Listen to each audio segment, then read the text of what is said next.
f'pajjiżna huma stmati li ma' 22% tal-ikel illi nsajru jinħela.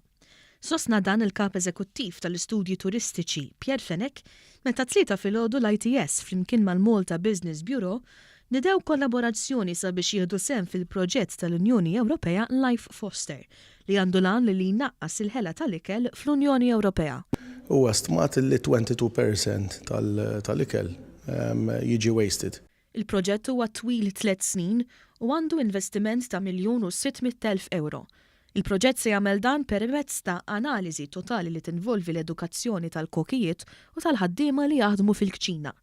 Letturi tal-ITS se jingħataw taħriġ dwar l-aħjar metodi għal tnaqqis tal-iskart tal-ikel f'kuntest kummerċjali. Aħna bħala institute se nkunu qegħdin il-parti tagħna hija illi se nieħdu sehem f'dal-proġett biex inġibu Malta techniques li aħna nistgħu nagħmlu kemm lill-istudenti tagħna u eventwalment imbagħad ukoll lil-nies li qegħdin jaħdmu ġol industrija diġà biex through these techniques innaqsu l-waste tal-ikel. Il-kamp eżekuttiv tal-Malta Business Bureau Joe Tanti saħaq li dan il-proġett ikun utli għan-negozji għax se jżidu l-effiċjenza fis-servizzi tal-ospitalità. Wara sejħa bejn il-lecturers fl-istituzzjoni tal-ITS nibatuhom barra minn Malta, inħarġuhom biex meta jiġu lura jitrenjaw il-lecturers l-oħrajn u ikunu jistgħu jimplementaw dak li talmu.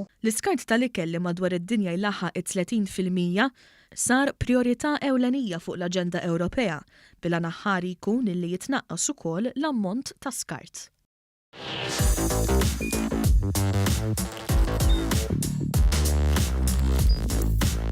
Idħol fuq għan.com.mt u hemmhekk tista' tara l-programmi kollha li jxandru fuq għan permezz ta' One Play.